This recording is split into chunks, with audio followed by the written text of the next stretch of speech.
Hello बच्चों, तो हमने आपका ट्रांसक्रिप्शन वाला पोर्शन पढ़ लिया है। तो ट्रांसलेशन पे जाने से पहले हम आपके जेनेटिक कोड पढ़ेंगे। तो आज जो हम पढ़ने वाले हैं वो पढ़ने वाले हैं आपके जेनेटिक कोड।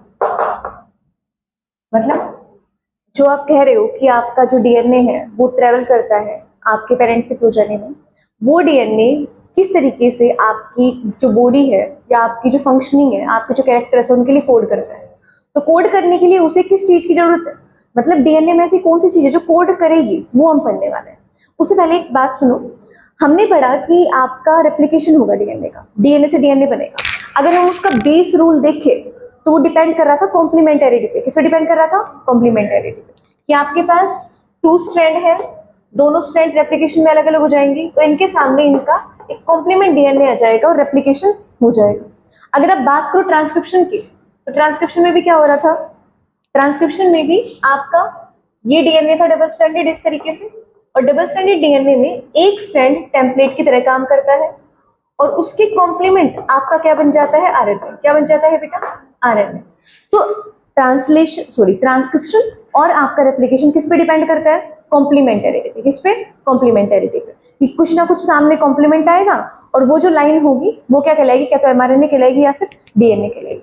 लेकिन आपके ट्रांसलेशन में क्या हुआ? ट्रांसलेशन में ये हुआ कि यहाँ पे कॉम्प्लीमेंटेरिटी का कोई रोल नहीं हुआ। यहाँ पे बोला गया कि जो आपका डीएनए है ना, वो डीएनए अमीनो एसिड सिंथेसाइज करेगा। या फिर आप ऐसे मान के चलो, डीएनए से आरएनए बनेगा और आरएनए क्या सिंथेसाइज करेगा? Amino acid. मतलब अमीनो एसिड्स तो एक कंप्लीटली डिफरेंट स्ट्रक्चर होगी, उसका तो कोई, आप ऐसे कह सकते हो, कोई रोल ही नहीं आया। या फिर डीएनए या आरएनए में अमीनो एसिड जैसी तो कोई स्ट्रक्चर ही नहीं है। अगर वैसी कोई स्ट्रक्चर नहीं है तो कहाँ से आए ये अमीनो एसिड, कहाँ से बने? क्योंकि देखो वहां पे तो अपने को पता चल जाएगा, एक स्ट्रैंड दे दी दूसरी स्ट्रैंड निकाल लो, दूसरी स्ट्रैंड दे दी तीसरी स्ट्रैंड निकाल लो। तो कॉम्प्लीमेंट्रिटी एग्जिस्ट कर रही है, तो तुम रेप्लिकेशन भी दिखा दोगे, तुम ट्रांसक्रिप्शन भी दिखा दोगे। यहाँ पे करना क्या था? तुम्हें ये करना था डीएनए से आरएनए बनाना है, और आरएनए से अब क्या बनेंगे? Amino acid. मतलब अमीनो एसिड एक कंप्लीटली डिफरेंट फॉर्म, और ये अमीनो एसिड जुड़ के क्या बनाएंगे? प्रोटीन। यही आपका इसी थॉट के लिए ये सोचा गया कि भाई ये कैसे हो गया कि आपके अमीनो एसिड बन रहे हैं। पहले तो हम डीएनए के सामने कुछ और बना रहे थे, अब हम इस स्ट्रक्चर से अमीनो एसिड जैसी चीज बना रहे हैं जिसका कोई लेना देना ही नहीं है। लेकिन फिर थोड़ा एक्सपेरिमेंट हुए, थोड़ा सोचा गया, तो एक बात पता चली, अगर आपके जेनेटिक कोड में चेंज आता है तो आपके जो अमीनो एसिड है ना उसमें चेंज आ रहा है। देखो समझो, कोई एक आप ऐसे मान के चलो, कोई डायरेक्ट एविडेंस कि आपका अमीनो एसिड जो होता है वो कहीं ना कहीं आपके डीएनए से रिलेटेड है। कैसे पता चला? हमें ये बात पता चली कि तुम्हारे अगर जेनेटिक कोड में या फिर तुम्हारे डीएनए में अगर चेंज आता है ना, तो तुम्हारे अमीनो एसिड क्या होते हैं? चेंज होते हैं। ये बात हमें पता चल गई। इसका मतलब कहीं ना कहीं अमीनो एसिड किससे बन के आ रहे होंगे? कहीं ना कहीं डीएनए से बन रहे होंगे। लेकिन कैसे बन रहे होंगे? फिर आया आपका अगला जो टॉपिक है, जेनेटिक कोड। कौन आया? Genetic code. मतलब जो अमीनो एसिड बनाने वाले हैं, इसको आपके डीएनए में कौन से हिस्से होते हैं जो रियल में कोड करते हैं। तो समझो, जेनेटिक कोड को डिस्कवर करने के लिए एक साइंटिस्ट नहीं, मल्टीपल साइंटिस्ट है, और मल्टीपल साइंटिस्ट भी मल्टीपल फील्ड्स के है। मतलब ऐसा नहीं है कि बायो के साइंटिस्ट ही खोज कर रहे थे। सबसे पहले आपका एक फिजिक्स का साइंटिस्ट आया जिसका नाम था जॉर्ज गैमियो। क्या नाम था बेटा? जॉर्ज गैमियो। हमें ये तो पता ही चल गया था आपके वोट्सन एंड क्लिक से कि आपके पास कितने बेस होते हैं? 4। कितने होते हैं बेटा? 4। अमीनो एसिड होते हैं 20। कितने होते हैं बेटा? 20। 11th में पढ़ा होगा। 10 तो आपके कौन से होते हैं? एसेंशियल्स। 10 ऐसे होते हैं जो कि नॉन एसेंशियल। तो क्या पता चला था हमें पता चला था टोटल बेस कितने? 4। अमीनो एसिड कितने चाहिए? 20। कितने चाहिए भाई? 20। तो उसने सोचा कि अगर मैं एक बेस से एक कोड बनाऊंगा तो कितने कोड बनेंगे टोटल? 4। 4 कोड मिलके 20 अमीनो एसिड, लॉजिक नहीं बन रहा। फिर उसने करा, मैं क्या करता हूं, 2 बेस जोड़ता हूं और 2 बेस को एक कोड बनाता हूं। तो अगर तुम प्रोबेबिलिटी देखो कि वो 2 बेस कितनी बार एक साथ आ सकते हैं इस तरीके से, तो देखो 4 बेस और 2 का अगर तुम उसका पेयर बनाते हो तो कितने? 16 कोड बन सकते हैं। अभी भी अमीनो एसिड कितने हैं? 20। मतलब हमारे अमीनो एसिड से कोड अब भी क्या आ रहे हैं? कम आ रहे हैं। फिर उसने सोचा कि 3 बेस जोड़ो, 1 2 3 1 2 3, 3 बेस का क्या बना दो? एक कोड बना दो। तो ये 3 बेस किस तरीके से एक दूसरे के साथ रिपीट होंगे, उस हिसाब से अगर 4 बेसिस, टोटल कितने बेस है? 4। 4 में से हर बार बनाना कितने का है? 3 का। तो अगर 4 बेस को हम 3-3 बार रिपीट करना चाहते हैं तो कितने कोडोन बनेंगे बेटा? 64। तो देखो 64 कोडोन तो आराम से कितने अमीनो एसिड कोड कर सकते हैं? 20 तो कर ही सकते हैं। बाद में हम अमीनो एसिड या कोडोन्स की प्रॉपर्टी पढ़ेंगे, उससे पहले हम ये पढ़ते हैं। हमने क्या देखा? हमें ये पता चला कि आपके डीएनए से कोई अनरिलेटेड चीज बन रही है जिसका नाम क्या है? Amino acids. क्या है भाई? Amino acid. ना तो कोई कॉम्प्लीमेंटेरिटी का यहाँ पे फंडा है, ना कोई और फंडा है। तो तुमने दिमाग क्या लगाया? साइंटिस्ट ने पता करा अगर हम जेनेटिक कोड में या फिर आपके डीएनए में चेंज करते हैं तो अमीनो एसिड्स में चेंज आता है, आपके प्रोटीन में चेंज आता है। इसका मतलब कोई ना कोई रिलेशन तो है। डीएनए में कुछ तो ऐसा है जो कि क्या बनाता है? Amino acid. हमने उसे बोला कि डीएनए में कुछ तो ऐसा है जो कोड क्या करता है? Amino acid. अब उस कोड का पता लगाना था। तो देखो डीएनए में होते क्या है? बेसिस। तो कोड भी कहीं ना कहीं किसका बना होगा? बेस का, लॉजिकली। सबसे पहले कौन आया? फिजिक्स का इंसान था ये, नाम क्या था? जॉर्ज गैमली। इसने बेटा सबसे पहले आपकी कोडोन बनाने की कोशिश करी। कोडोन मतलब 3 बेस की जो एक पेयर होती है ना, उसको हम क्या बोलते हैं? कोडोन। और वो एक कोडोन एक अमीनो एसिड के लिए कोड करती है। उसने बोला कि अगर मैं एक बेस को एक कोड बना लूं तो कितने कोड हुए? टोटल 4 ही कोड हुए। 20 अमीनो एसिड है, दिक्कत आ जाएगी। फिर उसने बोला भाई मैं एक काम करता हूं, मैं 2-2 बेसेस ले लेता हूं। ठीक है, अगर मैं 2 बेस का एक अमीनो एसिड बनाता हूं तो टोटल कोड कितने आएंगे मेरे पास? 16। अभी भी अमीनो एसिड कितने? 20। फिर उसने क्या करा? 3 बेस लिए। अब कोई भी 3 बेस को आप पेयर बना रहे हो, इतने कितने पेयर बना सकते हो आप? 64। तो कितने कोडोन बना सकते हो? 64। अमीनो एसिड कितने हैं? 20। बात खत्म। तो ये तो हमें पता चल गया कि जो कोडोन होते हैं वो कितने के होते हैं? 3। कितने बेस के होते हैं? 3। कोई भी बेस हो सकता है, ए भी हो सकता है, AGC भी हो सकता है, TTT भी हो सकता है। इस तरीके से जितने भी बेस मिला के कितने कोडोन बन सकते हैं? 64। और कितने अमीनो एसिड कोड करेंगे वो? 20। ये इशू खत्म, डन। अब बेटा अब मुद्दा ये था कि ह्यूमन के अंदर तुम कैसे ही देख लोगे? लॉजिकली ट्रांसक्रिप्शन को, जिसमें आपका सुनो डीएनए से डीएनए रेप्लिकेट कर रहे हो, कॉम्प्लीमेंटरिटी थी, कहीं ना कहीं तुम लैब में परफॉर्म करके देख सकते हो। सोचो आप अपने किससे डीएनए से आरएनए बना रहे हो, कॉम्प्लीमेंटरिटी आ रही है, कुछ ना कुछ तो तुम कर ही सकते हो। लेकिन बेटा एक डीएनए से तुम्हें प्रोटीन बनाना है, ये वाला सिस्टम तो ह्यूमन बॉडी में वैसे भी देखा नहीं जा सकता। तो तुमने क्या करा? कहीं ना कहीं उसका एक्सपेरिमेंट डिजाइन करने की कोशिश करी। उस एक्सपेरिमेंट में आपके 3 साइंटिस्ट आए। सबसे पहले आया था आपका एच जी खुराना। कौन आया था बेटा? H G Khurana. इसने क्या करा? इसने सबसे पहले आपका एक कोपोलीमर या होमोपोलीमर बनाने की कोशिश करी। मतलब आपकी जिस एमआरएनए की स्ट्रैंड से आपके प्रोटीन बनने हैं, इसने एक ऐसी ही स्ट्रैंड बनाने की कोशिश करी। ठीक है, वो स्ट्रैंड इसने 2 तरीके से बनाई। क्या तो इसने कोपोलीमर बनाए। कोपोलीमर मतलब सिर्फ 2 बेस का क्या बना दिया इसने? ग्रुप। AU कोपोलीमर मतलब जिसमें 2 बेसिस है। AU रिपीट होकर इसने क्या बना दिया? एक स्ट्रैंड बना दिया। या फिर इसने क्या बनाए? होमोपोलीमर। होमो में बेटा UU भी हो सकता है, AA भी हो सकता है, TT भी हो सकता है और CC भी हो सकता है और GGG भी हो सकता है। लेकिन T तो नहीं हो सकता ना, mRNA की बात करें, इसलिए क्या लिया हमने? U। तो देखो सबसे पहले क्या करा? एच जी खुराना आया। इसने बोला कि चलो मैं तुम्हारे काम आसान करता हूं। इसने क्या करा? एमआरएनए जैसा कोपोलीमर और होमोपोलीमर बना के दे दिया। बन गया एमआरएनए। जो कि बॉडी में बनता था वो हमने कहां बना लिया? बाहर बना ली, डन। उसके बाद आया ओकोआ। कौन आया? ओकोआ। ओकोआ ने क्या करा? होता ये है कि आपका देखो होता ये है कि अगर ये आपके डीएनए स्ट्रैंड है तो इस डीएनए स्ट्रैंड से अगर आप आरएनए बनाते हो, क्या करते हो? ट्रांसक्रिप्शन। तो आपको टेम्पलेट डीएनए की जरूरत पड़ती है, टेम्पलेट स्ट्रैंड की जरूरत पड़ती है ना। तो उसने क्या करा? इसने तो एक स्ट्रैंड बना के दे दी।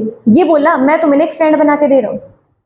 अब हमें अगर ट्रांसक्रिप्शन करना है इस स्ट्रैंड से तो हमें कितनी चाहिए होंगी? 2।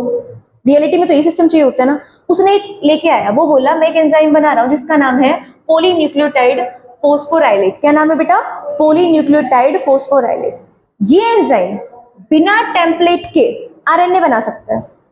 इसका मतलब डबल स्ट्रैंड, जो हमारी बॉडी में डबल स्ट्रैंड से आरएनए बनता है, तुम अपने बाहर एक्सपेरिमेंट में एक सिंगल स्ट्रैंड से भी क्या बना सकते हो? आरएनए बना सकते हैं। अगली रिसर्च हुई, तीसरी रिसर्च की बेटा नियर्नबर्ग ने। किसने करी बेटा? नियर्नबर्ग ने। ये बोला कि जैसे तुम्हारे सेल में प्रोटीन बनते हैं ना, मैं एक ऐसा मैकेनिज्म लेके आया हूं जिससे मैं सेल के बाहर प्रोटीन सिंथेसाइज कर सकता हूं। क्या कर सकता हूं? सेल के बाहर। बेटा तीनों ने अलग अलग काम करे थे। इसने स्ट्रैंड प्रोवाइड करी, एक एमआरएनए की भी करी और या फिर तुम्हें सवाल करो डीएनए की भी कर सकता है। इसने एक स्ट्रैंड प्रोवाइड करी। इसने क्या करा, इसने बिना टेम्पलेट के क्या बना दिया, आरएनए बनाना सिखा दिया। इसने क्या करा, इसने ये बोला कि मैं इन सब का यूज करके सेल के बाहर भी क्या बना सकता हूं, प्रोटीन बना सकता हूं। क्या बना सकता हूं, प्रोटीन। तो हमें मिल गया। तो हमने इसका क्या फायदा उठाया, हमने कैसे फायदा उठाया, हमने खुद ने एक सिस्टम बनाया जो एक्सपेरिमेंट हुआ उसमें। मान लो ये एक्सपेरिमेंट हो रहा है, एक्सपेरिमेंट में हमने इस तरीके से, हमारा पहला साइंटिस्ट कौन था बेटा, कौन सा, जॉर्ज गैम्ब्रो के बाद हमारा साइंटिस्ट कौन था, एच.जी. खुराना। हमने एच.जी. खुराना का एक होमोपोलीमर यूज करा। उसके बाद हम आए ओकोआ के पास, ओकोआ ने हमें एंजाइम दिया, तो हमने इसका क्या बना लिया बेटा, एमआरएनए। क्या बना लिया, एमआरएनए। फिर हमारे पास कौन आया, नियर्नबर्ग। कौन आया बेटा, नियर्नबर्ग। फिर हमने नियर्नबर्ग का फॉर्मूला यूज करा और हमने इस एमआरएनए का क्या बना लिया, प्रोटीन। या फिर एमआरएनए क्या बना लिए, अमीनो एसिड। मतलब हम ये जानना चाह रहे थे कि हमने जो ये एक बात बोली है ना कि 3 कोडोन एक अमीनो एसिड कोड करते हैं, इसको कहीं ना कहीं वो भी तो करना था, प्रूफ भी तो करना था। तो उसके लिए हमारे पास 3 साइंटिस्ट है।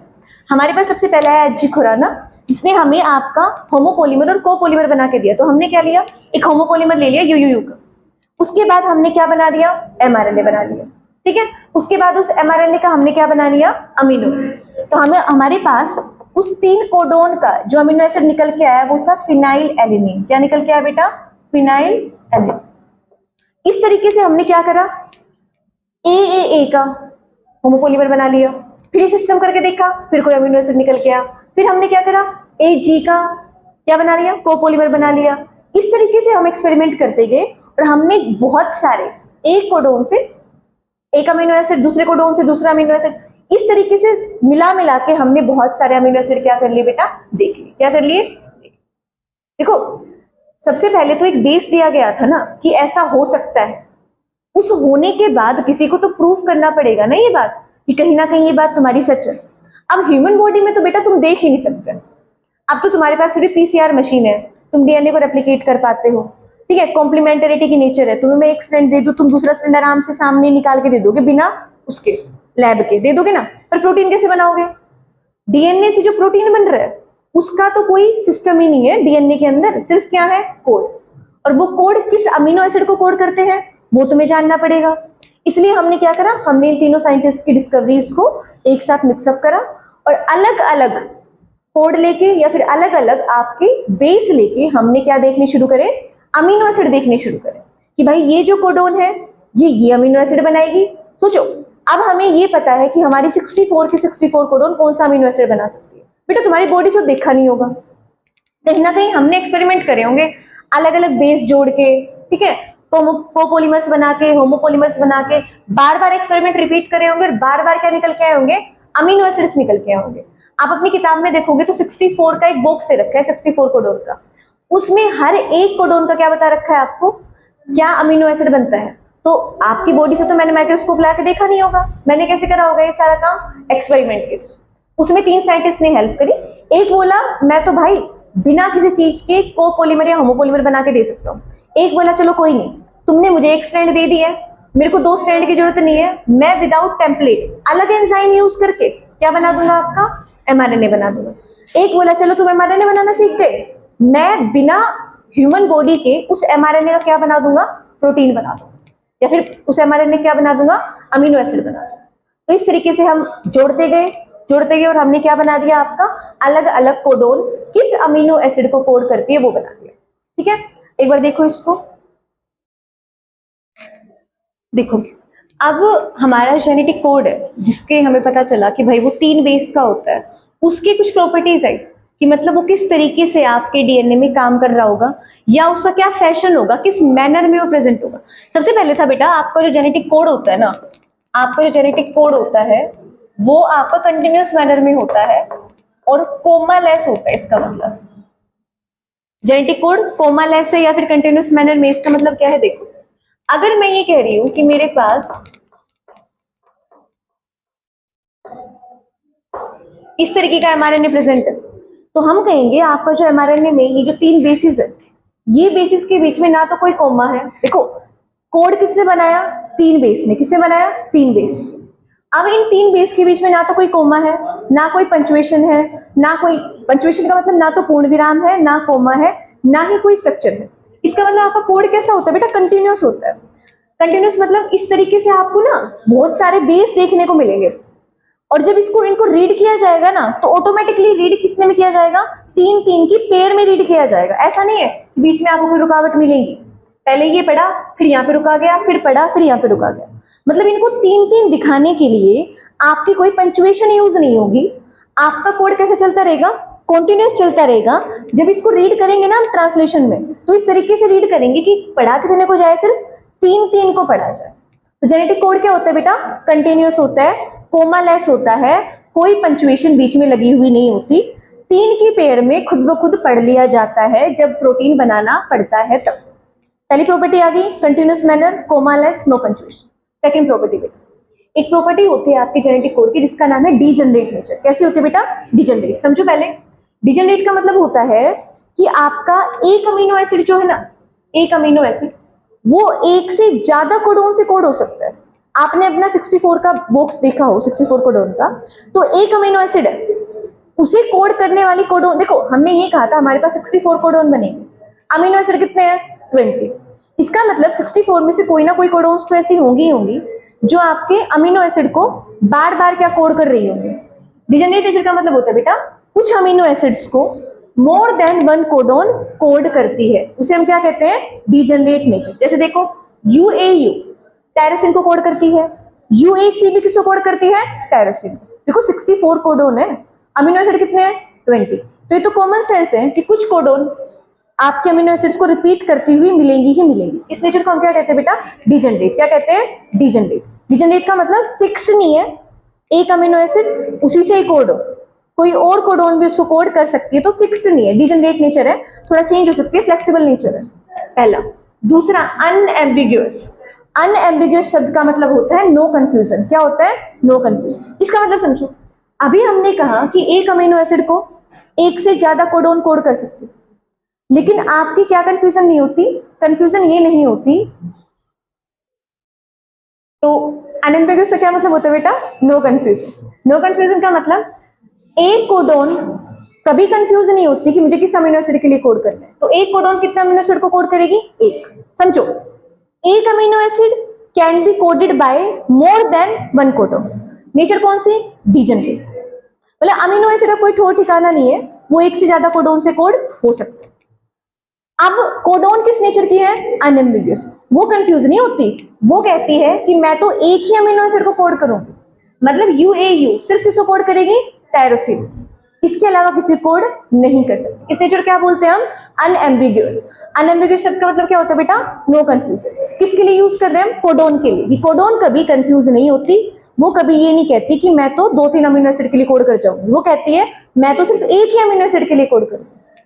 पर साथ साथ में इसकी नेचर डिजनरेट भी होती है, मतलब एक अमीनो एसिड बहुत सारी कोडोन से कोड हो सकता है। डिफरेंस समझना बेटा, ये स्लाइटली कंफ्यूजिंग है, ठीक है। अगला universal. Codons are universal in nature, मतलब चाहे बैक्टीरिया हो चाहे ह्यूमन, क्योंकि देखो याद करो रेप्लिकेशन ट्रांसक्रिप्शन मैंने कहा था बैक्टीरिया में भी होता है और आपके ह्यूमंस में भी होता है, तो मतलब ट्रांसलेशन भी बैक्टीरिया में भी होगा ह्यूमंस में होगा। तो आपकी कोडोन्स यूनिवर्सल होती है। यूनिवर्सल का मतलब एक कोडोन अगर किसी एक पर्टिकुलर अमीनो एसिड के लिए कोड कर रही है तो वही कोडोन आपके बैक्टीरिया में भी उसी अमीनो एसिड के लिए कोड करती मिलेगी। तो यूनिवर्सल नेचर है, ऐसा नहीं है बैक्टीरिया में UAU किसी और चीज के लिए कोड करने लग जाएगी, किसके लिए करती मिलेगी? टायरोसिन। ये बात समझ आई? एक्सेप्शन इसमें क्या क्या है बेटा?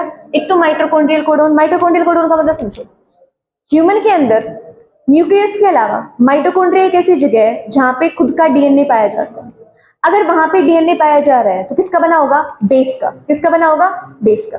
और माइटोकॉन्ड्रिया को हम सेमी ऑटोनोमस ऑर्गेनेल कहते हैं। सेमी ऑटोनोमस क्यों कहते हैं? उसके पास खुद का DNA होता है, खुद के राइबोसोम होते हैं, तो वो अपने आधे प्रोटीन खुद बना सकता है। अगर बेटा आधे प्रोटीन खुद बना पा रहा है तो कौन सी प्रोसेस चल रही है? ट्रांसलेशन। कोडोन पाई जाएंगी, अमीनो एसिड बनेंगे। तो बेटा माइटोकॉन्ड्रिया जो होता है उसके अंदर जो कोडोन्स होती हैं उसमें से कुछ कोडोन ऐसी होती हैं जो, जैसे मान लो वहां पे UAU है, वो टायरोसिन के अलावा किसी और चीज के लिए कोड करती है। तो एक एक्सेप्शन है कि माइटोकॉन्ड्रिया की जो कोडोन होती है वो कभी कभी किसी और के लिए भी कोड कर सकती है। अगला एग्जांपल है बेटा प्रोटोजोआ। क्या है? प्रोटोजोआ। कुछ प्रोटोजोआ ऐसे होते हैं जिनमें कोडोन्स ह्यूमन की तरह कोड नहीं करती, किसी और चीज के लिए, मतलब किसी और अमीनो एसिड के लिए कोड कर सकती है। अब एक बात और याद रखना बेटा, आपका दो चीजें और आती है इसमें। जब आप ट्रांसलेशन पढ़ोगे ना तो हम दो चीजें पढ़ेंगे। एक पढ़ेंगे हम इनिशिएटर कोडोन, मतलब जैसे हमारे पास प्रमोटर था और हमारे पास टर्मिनेटर था, ऐसे ही एमआरएनए के ऊपर हमारे पास एक इनिशिएटर कोडोन होती है और कुछ होती है स्टॉप कोडोन। इनिशिएटर पे आपका ट्रांसलेशन शुरू होगा, स्टॉप कोडोन पे आपका ट्रांसलेशन रुकेगा। अगर हमारा एमआरएनए कोडोन्स का बना हुआ है तो इसका मतलब इनिशिएशन भी कौन कराएगा? कोडोन, और टर्मिनेशन भी कौन कराएगा? कोडोन। याद करो मैंने पढ़ाते हुए ये कहा था हर चीज डीएनए में क्या है? जीन्स। अब जीन्स क्या होती है? कोडोन्स। जीन्स क्या होती है? कोडोन। तो प्रमोटर टर्मिनेटर भी क्या थे बेटा? वहां पे कोडोन ही थे, जीन्स ही थे। लेकिन यहाँ पे हमें एक बात पता चल गई, ट्रांसलेशन में हमारे पास इनिशिएशन की अलग कोडोन होती है, यूनिवर्सल बढ़िया कोडोन, और टर्मिनेशन की अलग कोडोन होती है। तो बेटा जो AUG है आपके पास, ये कोडोन दो फंक्शन सर्व करती है। पहला ये काम करती है इनिशिएटर कोडोन की तरह। किसकी तरह काम करती है बेटा? इनिशिएटर कोडोन की तरह। और एक अमीनो एसिड कोड करती है जिसका नाम क्या है? मिथ्योनिन। क्या है बेटा? मिथ्योनिन। तो AUG ने कितने फंक्शन करे? दो, ड्यूल फंक्शन। पहला एज ए इनिशिएटर कोडोन काम करना और एज अ मिथ्योनिन के लिए कोड करना। अब टर्मिनेशन कोडोन क्या होती है हमारी? तीन, UAA, UAG, UGA। ये कौन से कोडोन होते हैं? हमारी टर्मिनेटर। इसका मतलब ये जो कोडोन है ये प्रोटीन नहीं बनाती, मतलब इनका कोई अमीनो एसिड नहीं बनता है। इनका क्या होता है आपका? कहीं ना कहीं जैसे ही आपका जो ट्रांसलेशन की मशीनरी है वो इन पे पहुंचती है ना, तो क्या बन जाता है? सीधा सीधा क्या बन जाता है आपका? स्टॉप कोडोन बन जाती है। मतलब कहीं ना कहीं आपका जो भी सिस्टम है वो क्या हो जाता है? स्टॉप हो जाता है। ये बात समझ आई? तो अब मैं आपसे ये कहूं कि आपके डीएनए पे सब कुछ जीन्स है, तो अब तुम्हें समझ आया वो जीन्स है क्या? वो जीन्स है कोडोन। तुम्हारा पूरा डीएनए 3 की पेयर में रीड होता है। किस में रीड होता है? 3 की पेयर में। तो सब कुछ क्या है? कोडोन्स। अगर एक कोडोन एक अमीनो एसिड बना रही है तो मल्टीपल कोडोन मिलकर अमीनो एसिड का ग्रुप बनाएंगे, एक प्रोटीन बनाएंगे। इसीलिए हम कहते हैं जीन्स तुम्हें क्या देते हैं? कैरेक्टर देते हैं। तुम्हारे ऐसे नहीं कहते कि हमारे अंदर जीन्स आ गए, जीन्स आ गए। इसका मतलब वो जीन्स रियल में है क्या? कोडोन्स है। क्या है? कोडोन्स। जिस तरीके के कोडोन्स पाए जाएंगे उस तरीके का अमीनो एसिड बनेगा, उसी तरीके का प्रोटीन बनेगा और वही कैरेक्टर तुम में आएगा। बेटा कल हम एक अगला टॉपिक पढ़ेंगे इसका, जो है आपका म्यूटेशन वाला टॉपिक।